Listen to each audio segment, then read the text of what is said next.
Teenagers set to appear in court after fatal road rage attack. Why petrol tax hikes could be on the way. And international visitors descend on Napier, how the city's coping after Cyclone Gabrielle.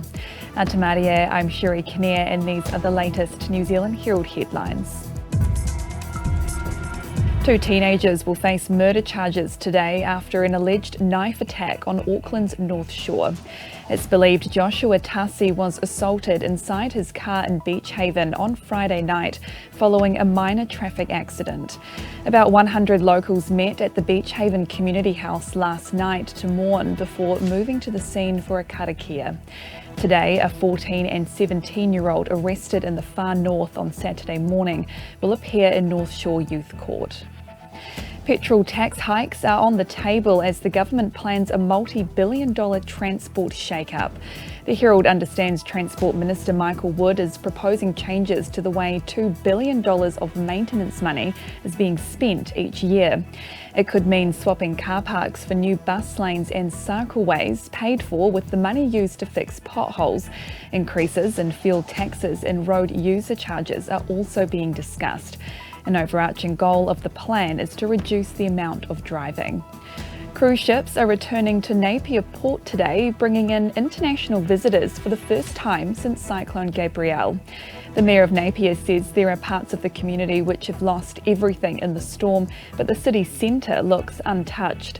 Kirsten Wise says visitors will help businesses recover, and locals are also encouraged to begin restarting their routines. Head into our urban shopping areas and have a coffee at their local cafe. It's really important that we do actually return to normality. Meanwhile, dozens of rural communities in Hawke's Bay remain isolated, with Wakakotahi working to restore road access this week.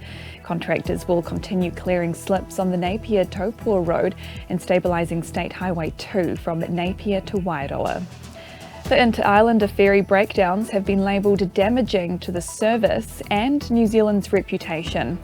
The Kaitahi broke down over the weekend, one day after its return to service. It hadn't taken passengers since it lost power on Cook Strait in late January. The government is planning to meet with Kiwi Rail this week, but National Party Transport spokesperson Simeon Brown says it's embarrassing for the ships to break down at the peak of the season. And global nations have agreed to turn 30% of the world's oceans into marine protected areas by 2030. The High Seas Treaty was reached at the United Nations headquarters in New York after 38 hours of talks. The target follows the recommendation of scientists, but negotiations have been ongoing for almost 2 decades. Greenpeace Aotearoa campaigner Ali Hooper says it's not the end because the agreement must now be ratified. And secondly, to actually get the marine protected areas in place where we need them. So where there is high levels of biodiversity, where there are migratory pathways for certain kinds of creatures. And those are the latest New Zealand Herald headlines. For more stories and to stay up to date, head to nzherald.co.nz. Kia pai te rā. Thanks for checking out our YouTube channel. To stay up to date with all the latest news from the New Zealand Herald, click the subscribe button below or check out one of the videos here, and head over to nzherald.co.nz for more details on these stories and more.